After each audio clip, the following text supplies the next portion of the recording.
నీ ముఖానికి మహేష్ గౌడ్ అన్నను తిట్టేస్తాయా నేను నీకు? ఆయనను విమర్శిస్తావా? Useless fellow. ఏం మాట్లాడుతున్నావు?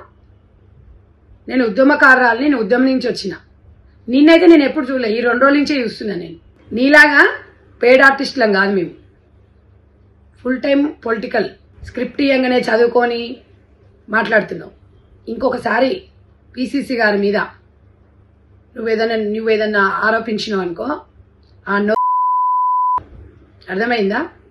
బీసీ బిడ్డను ఇంకొకసారి నువ్వు విమర్శించినావు అనుకో, మహేష్ అన్నని నువ్వు విమర్శిస్తే బిడ్డ తోలు తీస్తాం. ఒళ్ళు దగ్గర పెట్టుకొని మాట్లాడు. వెనక చూసుకుంటా మాట్లాడుతున్నావేమే? కేటీఆర్ అన్న, మీ కేటీఆర్ అన్న నీకేమన్నా అన్న మా వెనక అన్న ఉన్నాడు అని చెప్పేసి ఎగురుతున్నావు. ఎగరబాకు. నీలాంటి వాళ్ళు మస్తు మందిని చూసిండు కేటీఆర్. అర్థమైందా? అసలైన చెల్లె బయట ఉంది. కేసీఆర్కి నువ్వు బిడ్డవైతే కేటీ రామారావుకి నువ్వు చెల్లెవు అక్కవు అనుకుంటున్నావా? అసలు సిసలైన చెల్లె బయటికి పోయి చరిత్ర మొత్తం చెప్తుంది. నువ్వేంది రక్తం పంచుకొని పుట్టినావు నువ్వు? నిజమా? కేసీఆర్ మీ బాప? మాకు తెలియదు. కేసీఆర్కి కవిత ఒక్కతే బిడ్డ అనుకున్నాం కానీ పవన్ గారు బిడ్డ అట, మాకు తెలియదు. మరి అయ్యో బాపు అనగానే పదవి వస్తుంది అనుకుంటున్నావు తల్లి? అంత సినిమా లేదు. నీలాంటి వాళ్ళని రాజకీయంగా ఎట్లా వాడుకోవాలో అట్లా బీఆర్ఎస్ పార్టీ వాళ్ళకి తెలుసు. మస్తు మంది ఆడోళ్ళు తెలంగాణ ఉద్యమంలో బీఆర్ఎస్ పార్టీలో. వాళ్ళకు కూడా ఏ పదవి ఇవ్వాల. 5 సంవత్సరాల మంత్రి పదవి కూడా మహిళలకు ఇయ్యలే. అర్థమైందా? నువ్వు ఎంత ఒర్లినా కూడా నీకు ఒక పదవి కూడా ఇయ్యాడు. నువ్వు పదవి ఇస్తాడేమని ఒకటే ఫేమస్ అయిదాం అనుకుంటున్నావు. సోషల్ మీడియాలో ఫేమస్ అవుతుండొచ్చు, నువ్వు ఒక స్టార్ అవుతుండొచ్చేమో కానీ నువ్వు నిజ జీవితంలో లీడర్ కాలేవు. గుర్తుపెట్టుకో. మాట్లాడేటప్పుడు మీనింగ్తో మాట్లాడు. సోషల్ మీడియా ఉంది అని చెప్పేసి ఒకటే గుర్తుండవు. చరిత్ర గురించి తెలుసుకొని మాట్లాడు. తెలంగాణ ఉద్యమం కోసం 1200 మంది విద్యార్థులు చనిపోయిండు. కేసీఆర్ కుటుంబంలో ఎవ్వరు చావలే. వాళ్ళ కుటుంబాలను పరామర్శించు, వాళ్ళ చరిత్ర తెలుసుకో. సోనియా గాంధీ గారు తెలంగాణ ఇచ్చింది అని స్వయాన మీ బాపు, ఉద్దెర బాపు కేసీఆర్ చెప్పిండు అసెంబ్లీ సాక్షిగా. ఏం చెప్పిండు? అమ్మ సోనియా గాంధీ తెలంగాణ ఇచ్చిందని సకుటుంబ సపరివార సమేతంగా ఢిల్లీకి పోయి కవిత మొగడు, హరీష్ రావు, హరీష్ గారి పెళ్ళము, కేటీ రామారావు పెళ్ళము, కేసీఆర్ భార్య, కేసీఆర్ పోయి బొక్కలు పడ్డారు కాదా? చూపించాలా మేము? పోయి బొక్కలు పడ్డారో లేదా? మరి నువ్వేందే చరిత్ర తెలంగాణ బాపులేందన్నావు? బాపు తెలంగాణ ఉద్యమకారుడు. ఇప్పుడు టీఆర్ఎస్ కాదు, బీఆర్ఎస్. అది తెలుసుకో ఫస్ట్. నువ్వు నిజమైన రాజకీయ నాయకురాలు అయితే తెలిసేది.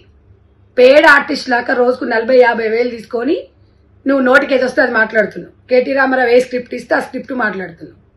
మెంబర్షిప్ కూడా లేదు నీకు అందులో. నువ్వేం లీడర్? ఎక్కడ లీడరు నువ్వు? ఈ మధ్యలో కనిపిస్తున్నావు. ఎగిరెగది పడుతున్నావు.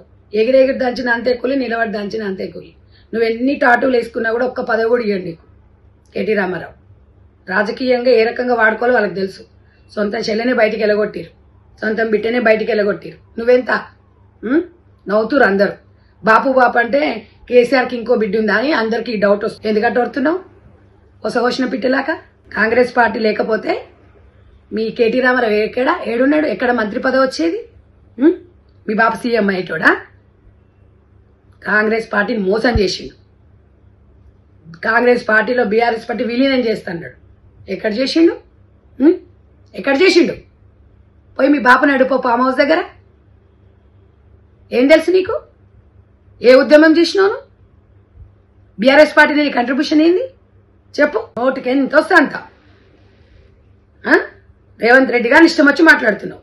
రేవంత్ రెడ్డి గారి గురించి మాట్లాడేంత కలేజా ఉందా నీకు?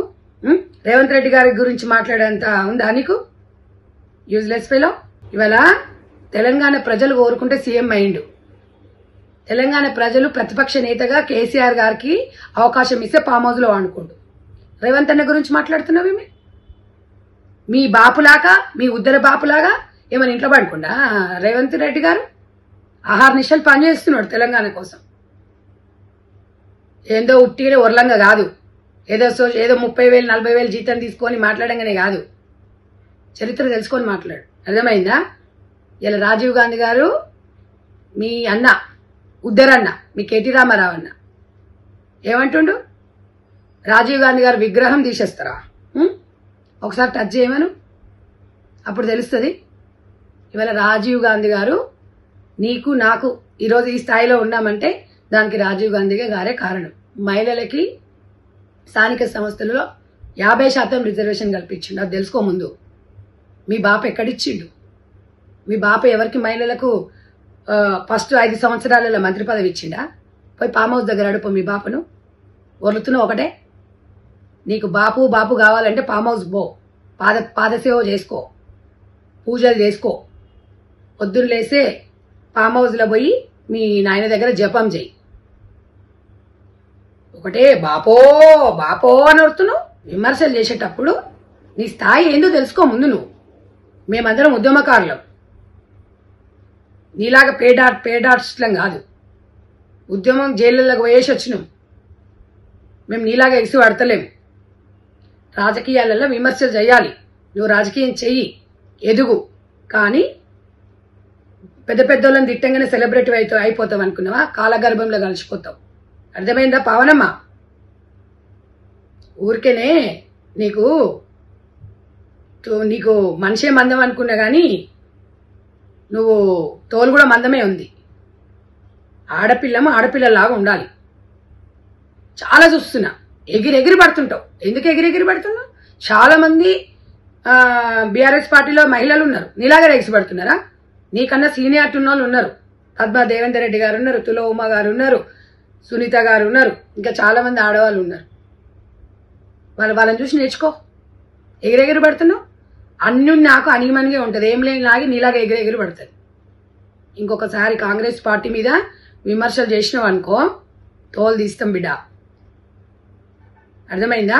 ఏదో పెద్ద సెలబ్రిటీ అనుకుంటున్నావు, ఏదో సోషల్ మీడియాగా కాగానే బట్టి పడతావు. స్క్రిప్ట్ రాసియంగానే కోడాయి కూస్తుంది బయట కవితమ్మ. మా అన్న ఇట్లా, మా నాయన ఇట్లా, మా బావ ఇట్లా, బీఆర్ఎస్ పార్టీ ఇట్లా అని చెప్తుంది.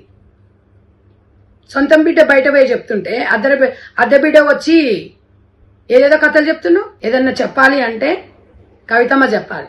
కేసీఆర్ బిడ్డ అందరికి కల్వకుంట్ల చంద్రశేఖరరావుకు ఓ బిడ్డో కొడుకు అనుకున్నారు కానీ మరి నువ్వు ఉద్దర పావనివి, మరి బాపు అంటున్నావు. మరి ఇక నువ్వే చెప్పాలి ఎట్లా బాపు, నీకు ఎట్లా బాపు అవుతాడో. మేమైతే చెప్పలే. నీకన్నా దిగజారి మాట్లాడవచ్చు, కానీ మాకు ఒక సంస్కారం ఉంది. మేము ఒక PCC జనరల్ సెక్రటరీ కాబట్టి మేము ప్రజలలో నిత్యం ఉంటాం కాబట్టి ప్రజా మనోభావాలు దెబ్బతినకుండా మాట్లాడుతున్నాం. నీలాగా 30-40 వేలకు జీతానికి పనిచేస్తలేను నేను. అర్థమైందా? 30-40 వేల కోసము నీ ఆత్మగౌరవాన్ని తాకట్టు పెట్టలేము. అర్థమైందా?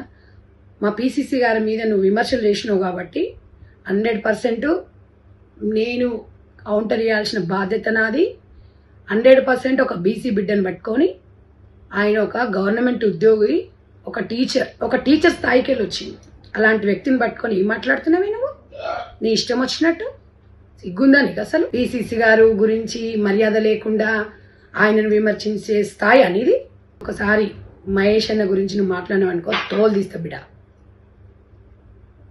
ఒళ్ళు దగ్గర పెట్టుకో. ఎక్కడ పడితే అక్కడ నువ్వు ఏడ పడితే ఆడ ఇష్టం వచ్చినట్టు మాట్లాడినావు అనుకో, గొప్పదానం అనుకుంటున్నావు నువ్వు. తెలంగాణ ఆడబిడ్డల ఆత్మగౌరవాన్ని దెబ్బతీయద్దు, గుర్తుపెట్టుకో. రాజకీయాలు చెయ్యి, నేను ఎవ్వడు చేయొద్దంటలేడు. తిరుగు, రాజకీయాలలో ఎదుగు.